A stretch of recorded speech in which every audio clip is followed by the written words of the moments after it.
The massive space station called Nexus Prime floated in the darkness like a glowing city. Ships from across the galaxy came here to trade goods and share news. The station had tall towers that sparkled with lights and wide docking bays where hundreds of spacecraft could park at once. Inside the fancy crystal lounge, alien leaders sat at tables made of pure crystal that glowed with soft blue light. Through the huge windows, they could watch ships coming and going in the main hangar bay below. The lounge was where the most important beings in the galaxy came to drink exotic drinks and make deals worth billions of credits. Admiral Veltar stood by the window, his purple skin gleaming under the lights. He was a tall creature with 4 arms and eyes that could see in 12 different colors. As the leader of the hegemony fleet, he commanded thousands of warships across 50 star systems. Right now he was pointing at something in the hangar and laughing so hard that his translator box could barely keep up. "Look at that thing," he said to the other aliens around him. "The humans actually think that pile of scrap metal is a spaceship." Trade Prince Zekmor floated beside him in a bubble filled with green gas. His tentacles waved with amusement as he spoke through his breathing mask. "I have seen garbage haulers that look better than that rust bucket. How did it even make it this far without falling apart?" Captain Riss of the Merchant Guild shook her crystal head and made a sound like wind chimes, laughing. "My sensors show that their ship is leaking fuel, their engines are about to explode, and their hull has more patches than original metal. Those poor humans probably bought it from a scrap dealer." Down in the hangar bay, the human ship called Soul's Pride sat between 2 magnificent vessels. On one side was a Veltarian crystal ship that looked like a piece of living art, all smooth curves and rainbow surfaces. On the other side was a Craxian war cruiser covered in black armor and bristling with weapons that could destroy planets. The human ship looked terrible next to them. Its gray hull was covered with metal patches of different colors. Smoke came from its engines in thick black clouds. Wires hung loose from open panels, and several of its external lights flickered on and off. The whole ship looked like it might break into pieces if someone sneezed too hard. Inside the Soul's Pride, Captain Hyun-ki sat in his command chair and watched the readings on his screens. He was a man in his 40s with short black hair and calm dark eyes. His uniform was simple and clean, but it had been patched and mended many times. Around him, his crew worked at stations that looked like they belonged in a museum. "Engineer Boram, how are our engines doing?" he asked a woman with grease stains on her hands. Boram looked up from a control panel that sparked and smoked. "The port engine is making that terrible noise again, Captain, and the starboard engine keeps shutting down every few minutes, but we should be able to limp to the next system if we are careful." At the navigation station, Tahi frowned at charts that seemed to be drawn on actual paper. "Captain, the trade routes through the void sector would cut our travel time in half. But with our ship in this condition..." "Too dangerous," said Minho from the communication station. His equipment looked like it was held together with tape and hope. "I am getting messages from other ships warning us to stay away from that area. Pirates and worse things hunt there." Jiwoo stood at what looked like a maintenance panel, but her hand rested near some hidden controls.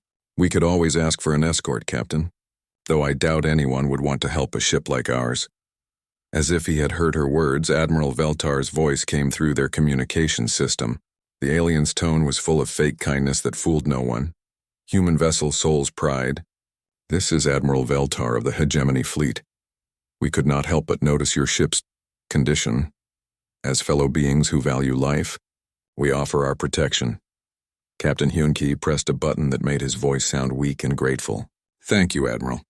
We would be very grateful for any help you could give us." "Of course," Veltar continued. "However, our fuel and time are valuable. We would need you to transfer your entire cargo hold to us as payment for this service. It is a small price for your lives, do you not think?" In the crystal lounge, the aliens laughed even harder. They all knew that Veltar was basically stealing from the humans, but no one cared. Humans were new to the galaxy and clearly too weak to matter. "The humans are so primitive," said Trade Prince Zekmor. "They probably think that is a fair deal." Captain Hyun-ki's voice came back over the communication, sounding sad and defeated. "I am sorry, Admiral, but we cannot give up our cargo. It is medicine for a human colony that is very sick. We will have to try to make the journey alone." Admiral Veltar made a sound that was probably laughter. "Very well, humans. Try not to get yourselves killed, though I give you less than a day before your ship explodes or pirates capture you." The communication ended, and the aliens in the lounge started making bets. Trade Prince Zekmor wagered that the human ship would break down before leaving the system. Captain Riss bet that pirates would capture them in the void sector. Admiral Veltar was sure that their engines would explode and kill them all. Back on the Soul's Pride, the crew prepared for departure. First Mate Su-jin checked systems that looked ready to fail at any moment. Pilot Wu-jin tested controls that seemed to stick and spark with every touch. All stations report ready for departure, Su-jin announced, though I am not sure ready is the right word. Captain Hyun-ki smiled slightly. Then let us go. Set course for the void sector. Captain, Da-hee said with worry in her voice. Are you sure? Without an escort, that route is suicide. Sometimes, Hyun-ki replied quietly. The most dangerous path is the safest one for people like us. The Soul's Pride left the docking bay with engines that coughed and sputtered. Smoke trailed behind it as it slowly turned toward the dark region of space known as the Void Sector. In the Crystal Lounge, aliens watched and laughed, already planning how to split up the humans' cargo when it was recovered from their wreckage. None of them noticed that their advanced scanners could not get clear readings from the human ship. None of them wondered why a ship that looked so broken could still fly at all, and none of them asked why humans would risk the most dangerous region of space in such a terrible vessel. They would learn the answers to these questions soon enough. But by then it would be too late to keep laughing. The Void Sector earned its name from the countless ships that had entered it and never came out. It was a region of space where 3 different pirate fleets hunted for prey. Worse than pirates were the Void Reapers, ancient robot ships left behind by a dead race. They killed everything they found with weapons that most beings could not understand. Smart captains never entered the Void Sector alone. Even military fleets traveled in groups of 20 ships or more. The sector was 3 light years of death and darkness that stretched between 2 major trade routes. The Soul's Pride flew toward this nightmare region with its engines still smoking and sparking. To anyone watching, it looked like the humans were flying to their deaths in a ship held together by luck and metal patches. Captain Hyun-ki sat in his command chair and watched his crew work. To outside observers, they looked worried and scared, but if someone looked very closely, they might notice that their hands moved with perfect confidence across their controls. Entering the Void Sector now, announced Navigator Da-hee. Her voice sounded nervous, but her eyes were sharp and focused. First Mate Su-jin. Begin Phase 2, ordered Captain Hyun-ki quietly. Su-jin nodded and pressed a series of buttons on her control panel. The change was not dramatic at first. The engine noise grew quieter. The lights stopped flickering. The smoke from the engines slowly faded away. Engineer Boram worked at her station, and the systems that had been sparking and failing began to run smoothly. All primary systems online, she reported. Adaptive camouflage activated. Sensor arrays extending. The patches on the ship's hull began to shimmer and change. What had looked like ugly metal repairs now blended perfectly with the hull. Hidden panels opened to reveal sensor equipment that was far more advanced than anything seen in this galaxy. Pilot Wu Jin's hands moved across controls that no longer stuck or sparked. Navigation is clean and smooth, Captain. All flight systems responding perfectly. The Soul's Pride had transformed from a dying wreck into something else entirely. It still looked old and patched, but now it moved through space with the grace of a hunting cat. Its engines made no sound at all, and its sensors could detect a single ship from 3 star systems away. They had been flying for 2 hours when the first threat found them. Contact, announced Min Ho from his communication station. 3 ships approaching fast. Configuration matches Void Reaper hunter-killers. On the main screen, 3 sleek black shapes appeared.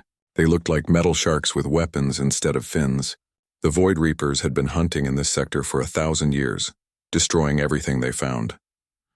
Their weapons could cut through the strongest armor, and their speed made them almost impossible to escape.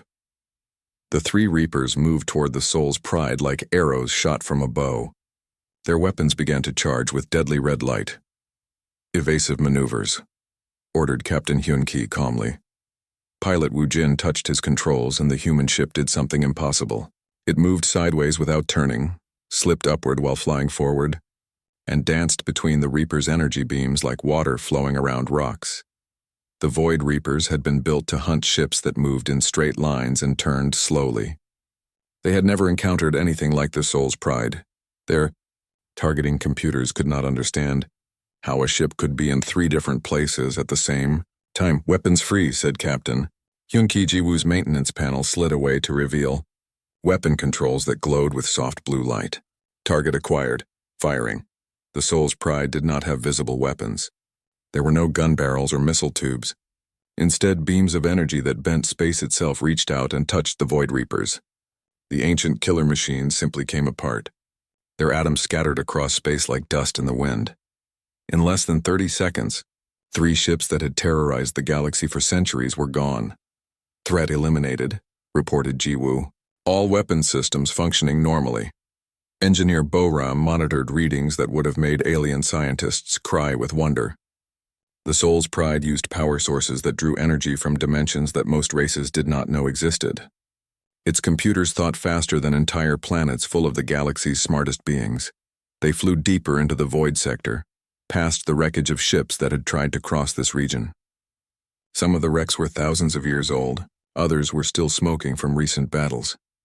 "Captain," said Minho, "I am getting signals from a large fleet ahead. It matches the signature of Pirate Lord Vexhai's armada." Dahi checked her navigation charts. 47 ships in defensive formation around the Bone Nebula. They are blocking our path completely. Pirate Lord Vexhai was famous throughout the galaxy.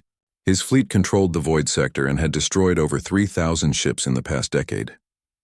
No one had ever challenged him and lived to tell about it. "Open a channel," ordered Captain Hun Kai. The main screen showed a creature that looked like a cross between a lizard and a nightmare.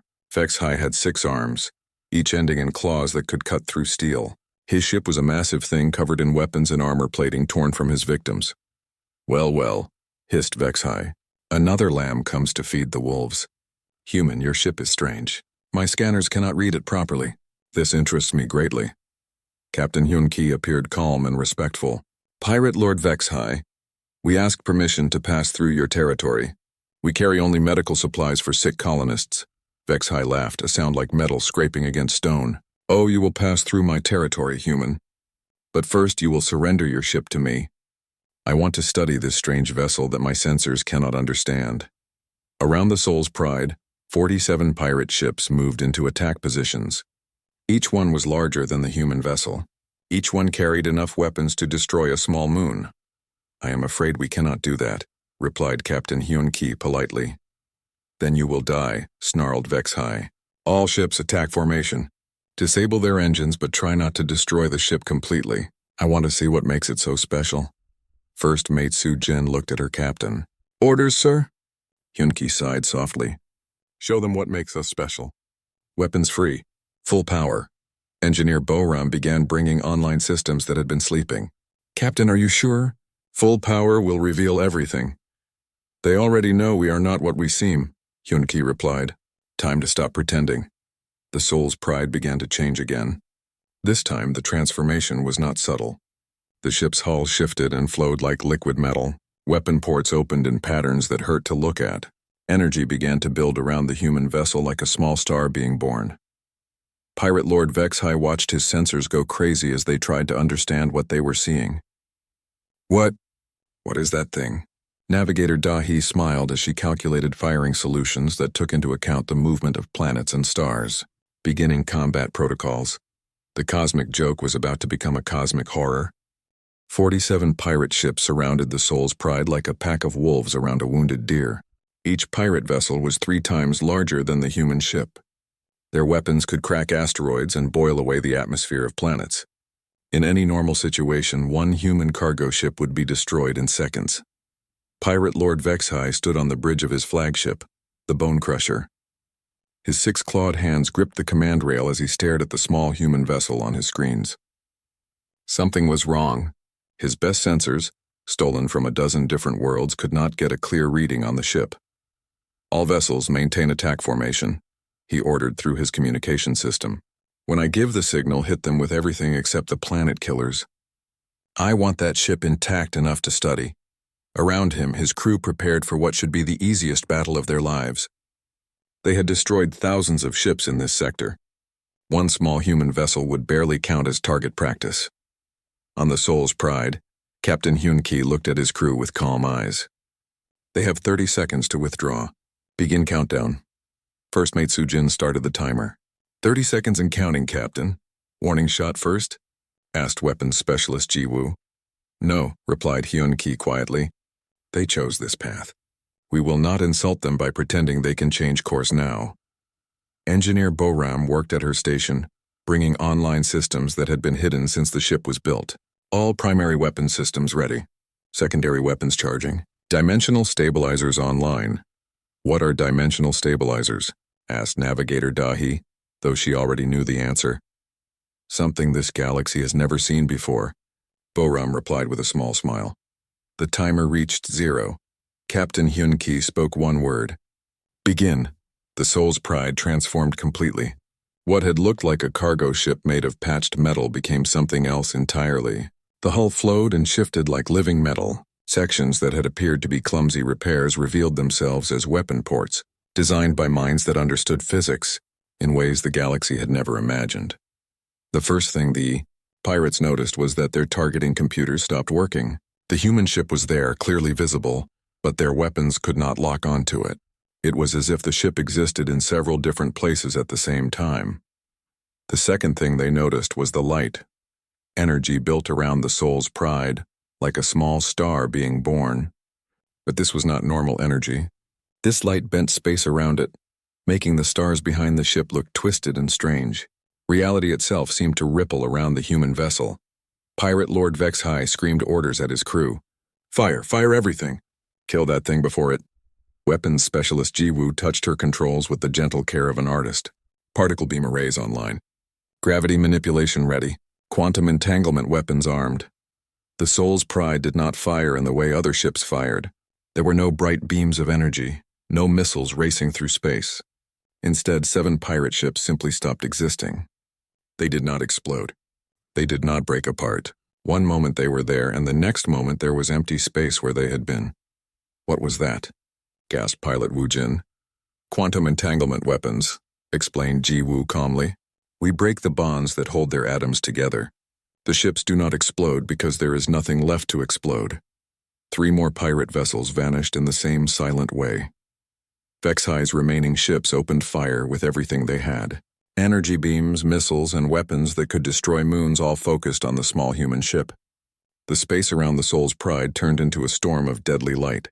None of it touched them. The human ship moved through the attack like it was made of smoke. Weapons that should have vaporized it passed through empty space. Missiles that locked onto its position found nothing there when they arrived. How? Whispered Communications Officer Min-ho. How are we doing this? We exist in 11 dimensions, answered Engineer Boram. They can only see us in 3. It is like trying to catch a shadow with a net. More pirate ships disappeared. The Soul's Pride was not just destroying them, it was removing them from reality so completely that the universe forgot they had ever existed. Pirate Lord Vexhai watched his fleet vanish ship by ship. In 40 years of raiding, he had never seen anything like this. The humans were not just more advanced than his pirates. They were more advanced than anything in the galaxy. Retreat, he screamed. All ships retreat! Get us out of here! But it was too late. Gravity weapons reached out from the Soul's Pride and grabbed his ships like invisible hands. The pirates found themselves unable to move, held in place by forces that treated the laws of physics like suggestions. Please, Vexhai broadcast on all frequencies. We surrender, mercy! We surrender. The attack stopped. In less than 4 minutes, 37 pirate ships had ceased to exist. The remaining 10 floated helplessly in space, their crews too terrified to move. Captain Hyun-Ki's voice came across all communication channels. It was still calm and polite. Pirate Lord Vexhai, you and your remaining crews will leave this sector immediately. You will never return. You will tell everyone what you have seen here today. Yes, gasped Vexhai. Yes, we will leave. We will tell everyone! Please, just let us go. The gravity weapons released the pirate ships. They fled toward the edge of the sector faster than they had ever moved before. On the Soul's Pride, Communications Officer Min-ho was watching his screens with growing concern. Captain, we have a problem. Quantum communication relays throughout the sector recorded everything that just happened. The entire galaxy is receiving this data right now. First Mate Sujin checked her own readings. Military-grade sensors from 12 different species were monitoring this area. They saw everything we did. Captain Hyun-Ki nodded slowly. Then the masquerade is over. How long before the major powers respond? Navigator Da-hee was already calculating fleet movements across known space. The hegemony can have a battle fleet here in 6 days. The Veltarians in 8. If they combine forces, they will, said Hyun-Ki with certainty. They have just learned that humans possess technology that makes their greatest weapons look like stone knives. They will not allow us to exist. Engineer Boram powered down the ship's combat systems, returning it to its disguised appearance. Orders, Captain? Set course for home, Hyun-Ki replied. Maximum speed. It is time to prepare for the real war. As the Soul's Pride flew toward human space, communication networks across the galaxy buzzed with emergency transmissions. On 100 worlds, leaders called emergency meetings. Fleets that had never worked together began planning joint operations.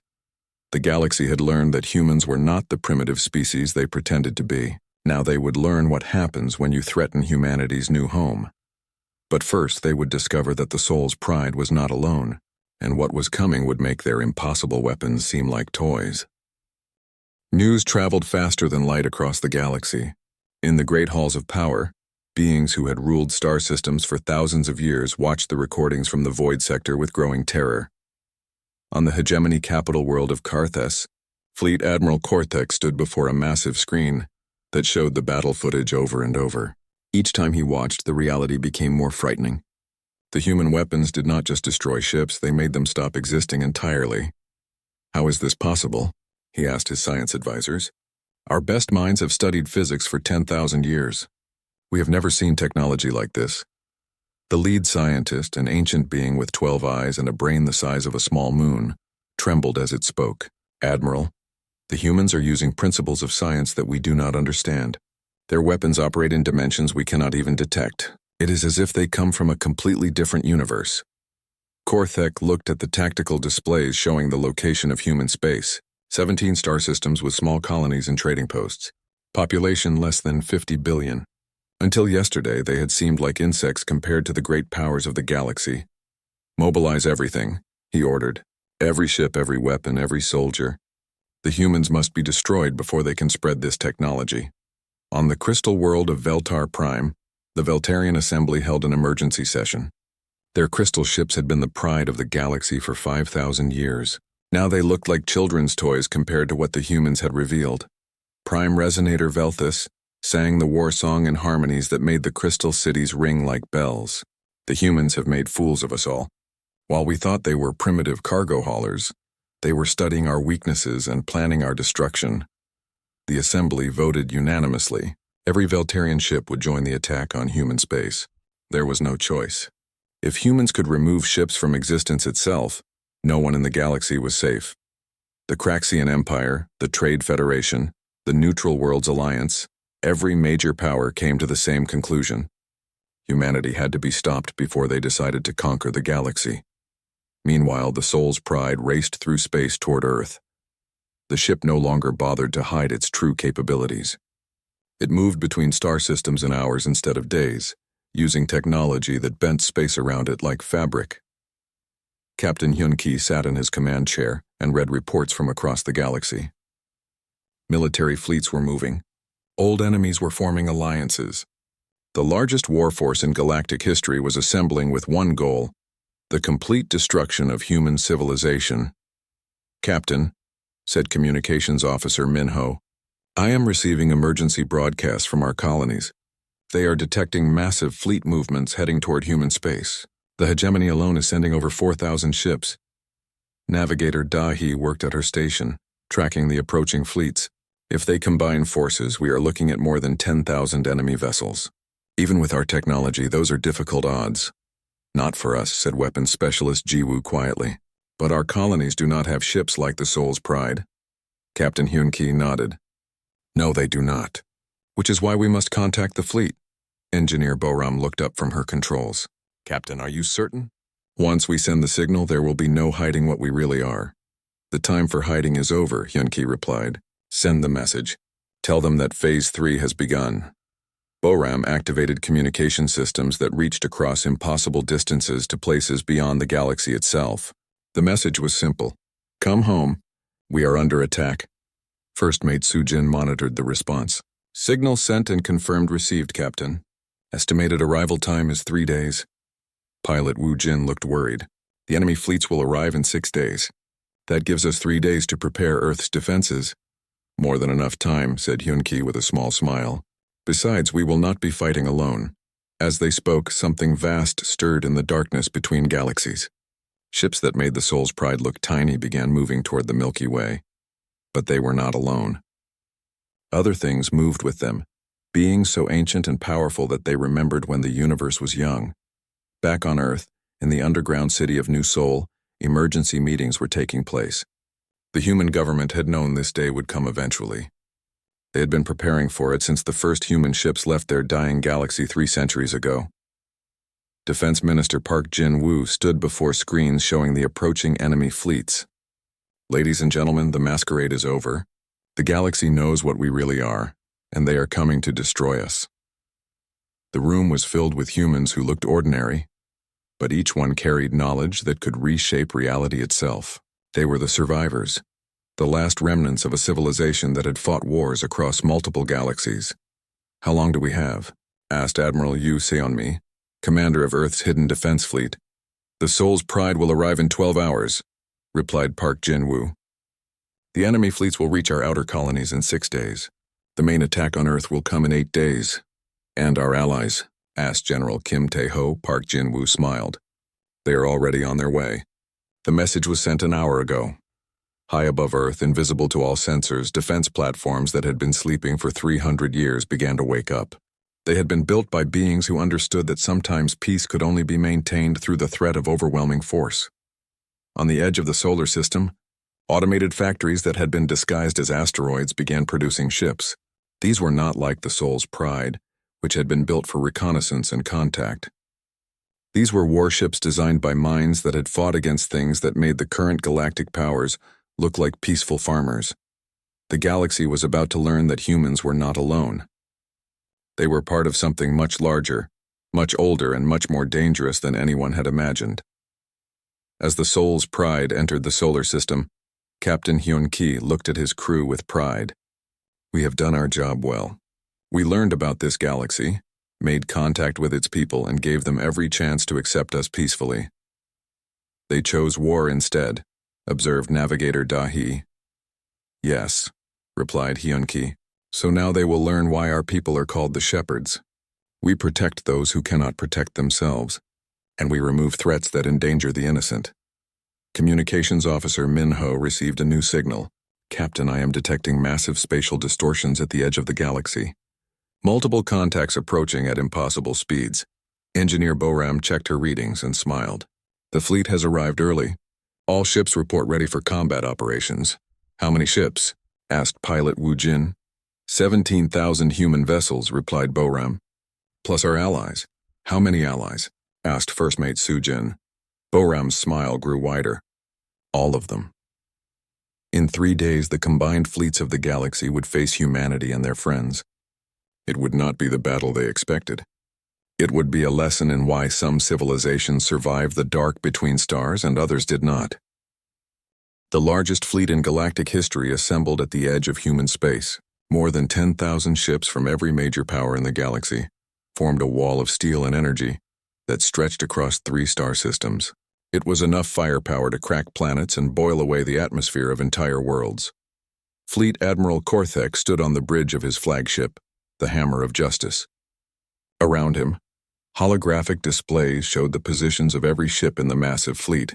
Hegemony cruisers flew beside Veltarian crystal ships.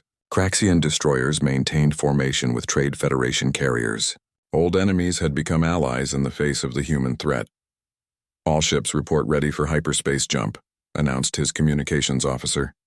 Target the Sol system. We will arrive directly above their homeworld. Korthek nodded with satisfaction. The plan was simple and brutal. Jump into the human system with overwhelming force and destroy every human ship, station, and colony before they could respond. It did not matter how advanced human weapons were. No technology could stand against 10,000 ships attacking at once. Begin hyperspace sequence, he ordered. In 1 hour, the human threat will be ended forever. The combined fleet entered hyperspace as one massive group. Space folded around them as they traveled faster than light toward the Sol system. It should have been a journey of triumph, the final battle to save the galaxy from human technology. Instead, it became a nightmare. They never reached Earth. The fleet emerged from hyperspace in empty space, confused and disoriented. Their navigation systems had malfunctioned. They were nowhere near the Sol system. Around them was nothing but darkness and distant stars. "Navigation error," reported the sensor officer on Korthek's bridge. "We are 3 light-years off course. Beginning recalculation for another jump." That was when their scanners detected the first contact, then the second, then the third. Within minutes, their displays showed so many ships that the computers could not count them all. The galactic fleet found themselves surrounded. On the Sol's Pride, now revealed in its true form as a command vessel that seemed to be made of crystallized starlight, Captain Hyun-Ki watched the alien fleets with calm eyes. Communications Officer Minho, open a channel to the alien commanders. Minho activated systems that could broadcast across dimensions. "Channel open, Captain." Hyun-Ki's voice reached every ship in the galactic fleet. "Admiral Korthek, Prime Resonator Velthus, and commanders of the Galactic Alliance. I am Captain Hyun-Ki of the human vessel Sol's Pride. You came here to destroy my people. Instead, you will learn the truth about who we really are." Admiral Korthek stared at his displays in growing horror. The number of contacts kept growing. Ships appeared that were larger than space stations. Vessels that seemed to be made of pure energy floated alongside machines that existed in multiple dimensions at once. "Impossible," he whispered. "Where did they all come from?" First Mate Sujin answered his question from the Sol's Pride. "We did not come from this galaxy, Admiral. We are refugees from a war that consumed our original home. The ships you see around you are what remains of 100 different civilizations that fled the darkness between galaxies." The alien scanners went crazy as they tried to understand what they were detecting. Ships the size of moons that were built from crystallized space-time itself. Beings of pure thought that had learned to exist without physical bodies. Weapons that did not destroy matter. They convinced it to become something else entirely. Engineer Boram worked at her station, coordinating with allies that most galactic citizens had never imagined could exist. "The Eternal Shepherds report ready. The Void Dancers are in position. The Star Weavers have prepared their reality anchors." "What are those things?" gasped a Veltarian sensor operator. Navigator Dahi answered with gentle patience. "The Eternal Shepherds are beings who chose to become living ships in order to protect their younger relatives. The Void Dancers learned to exist in the spaces between atoms. The Star Weavers can change the laws of physics in small areas of space." Prime Resonator Velthus sang a note of pure terror that made her crystal ship ring like a broken bell. "How long have you been planning this invasion?" "We are not invaders," replied Captain Hyun-Ki sadly. "We are refugees who came to your galaxy seeking peace. You could have been our friends. Instead, you chose to see us as enemies." Weapons Specialist Jiwoo monitored systems that could end the galactic fleet in seconds. "Captain, should we demonstrate our capabilities?" "No need," said Hyun-Ki. "They are beginning to understand." He was right. Across the alien fleet, sensor operators were reporting readings that made no sense. Ships that existed in 11 dimensions simultaneously. Weapons that fired backwards through time. Beings that communicated by changing the color of nearby stars. The galactic fleet was not facing an invasion force. They were facing the survivors of wars so terrible that entire galaxies had been consumed. These beings had fled from conflicts where victory meant the complete rewriting of reality itself. Admiral Korthek found his voice at last. What do you want from us?" Captain Hyun-Ki answered with the same calm politeness he had shown in the beginning. "What we have always wanted, Admiral. Peace. A place where our children can grow up without fear. The right to exist in your galaxy as friends and neighbors." "And if we refuse?" asked Trade Prince Zekmor from his flagship. Pilot Wu Jin answered that question. "Then you will be gently moved to a different galaxy, where you can continue to live your lives without bothering anyone. We have done this before for species that could not accept our presence." The alien commanders realized with growing shock that the beings surrounding them were not threatening war. They were offering exile as an alternative to coexistence. These humans and their allies could move entire civilizations across the universe as easily as a child moved toys. We choose peace," whispered Admiral Korthek. "Please, we choose peace." Similar messages came from every ship in the galactic fleet. The greatest military force in their history surrendered without firing a single shot.